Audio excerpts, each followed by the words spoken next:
Beni Lar. I represent Langton North and South Federal Constituency. I'm a fourth termer, hopefully by the special grace of God, by May next year, a fifth termer in the Federal House of Representatives, one of the few women in the legislature, hopefully to be a fourth and possibly a fifth termer. So I thank you for giving me the opportunity to brief you about my motion today. The motion I move today is about the recurring communal clash, which has been clashes in a particular area, a district of Langtang North. The Kumbuang, which is a very significant population.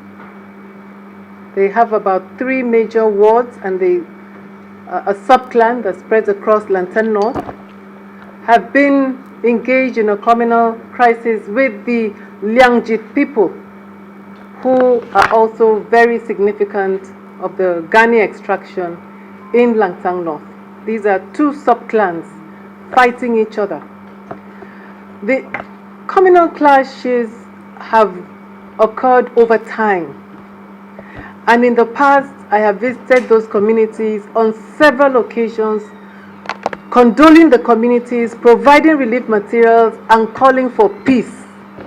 However, the last clash, which was very bloody and the worst that we have seen in recent terms, raised down almost the entire communities of the Liangjit and reprisal attacks of the Kumbuang, and so on and so forth. Within a space of about 2 weeks, they had gone back and forth on each other, almost twice or thrice.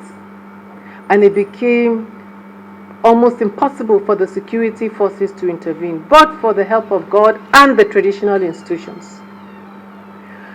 The loss of lives, about 8 people or so, maybe more, said to have died. Children, women injured. People fled their homes, because when one community is coming, the other ones, everybody in that village will run away as they hear they're approaching, and then the other ones will stand up and go and attack the other communities, and so on and so forth. So a lot of lives and properties have been lost. I brought this motion to the House not because I wanted to bring it to the national scene, but because we need a mechanism to intervene in communal clashes across the nation, because inter-ethnic rivalry disputes very often times get out of hand, and when they get out of hand, sometimes they can be bloody. Who do we then run to, and where do we go to?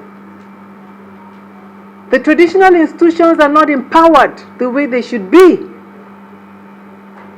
to be able to resolve these to be able to resolve these issues. The traditional institutions, number one, across the nation need to be empowered through constitutional amendments. And one of those strong believers that traditional institutions can help forestall communal crises if they are adequately empowered. What do I mean? Traditional rulers, number one, most of them are very poorly paid, especially the district heads. The district heads, some of them receive salaries of 10,000, 20,000 a month. And then the disputes or whatever it is, the land issues, there should be some legislation where before you bring communal disputes to courts of law, the communities will try to resolve it. After a period of time, if it's not resolved, then it goes to a court. And the court should, in the process of adjudication, fast-track the process. Because these land disputes remain for so long, sometimes for a period of 5, 6, 7, 8 years or more, and each community is laying claim, it leads to the breakdown of law and order and creates a situation of anarchy and chaos. I'm here as an advocate for peace, conflict resolution, and that was why in my motion, after asking that NEMA should provide relief to the communities. My next prayer was that the House Committee on Intergovernmental Affairs should immediately liaise with the Peace and Conflict Institute and any other relevant government agency to intervene in this crisis so as to forestall a further deterioration of the situation and a breakdown of law and order again. It is very important that we in this country learn from this model and many other models of communal clashes in this nation. The government needs to take the issue of communal clashes very seriously. It was also a shock to me when I asked, and I said, what's the relevant committee? Who is the relevant agency responsible for inter-ethnic communal clashes? And we couldn't really come up with any. We were not sure which relevant government body is actually, because the Peace and Conflict Resolution is an institute, is merely a research institute. Their mandate actually may not necessarily be to go down and intervene in every crisis. So government needs an agency that will be responsible for resolving all communal, inter-ethnic communal issues before they result in clashes. We don't know if there's one, but I, as a lawmaker, I'm not sure. I know that there's an agency that has that mandate. If there is, they need to step up.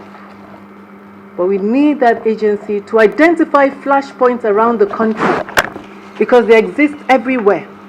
And some of these clashes we see, in the past it was Steve and Jukun,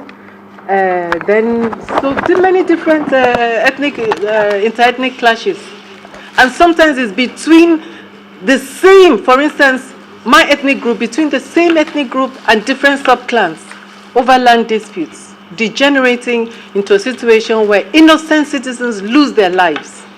This is very sad because innocent women and children that know nothing about it, just going about your normal business, and you could be caught in the crisis. So I want to thank the media for giving this particular motion the much needed media attention it needs, so as to use it to forestall a breakdown of law and order and a degeneration of situations such as this in other communities and across the country. Thank you very much. Boundary delineation. So the State Boundary Commission would not be the appropriate institution. The role of the state government, yes, you're right. These should first of all be dealt with at the state level. However, because of the pervasive nature, for instance,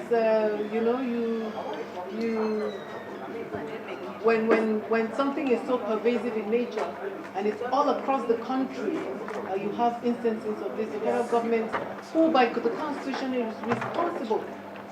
The federal government is responsible, and the state government, going by the Constitution of Nigeria, for the protection of lives and properties, and they can put in place whatever mechanism they can to forestall the lives, to forestall the loss of lives and property. And I'm appealing that some mechanism be put in place. The federal government will definitely have to have a rethink and a rejig of a lot of its policies concerning peace and conflict resolution. So that is what I'm seeking for. That if possible, we, the National Assembly, should maybe, start something at this moment. These are still in court. We should be able to maintain the peace across the nation for all of our states and check on the states. If the states are not doing their job, the federal government can call them to order. So that is why we're here as lawmakers to check the executive, both at the federal and at the state level, to make sure they're doing their job. Thank you.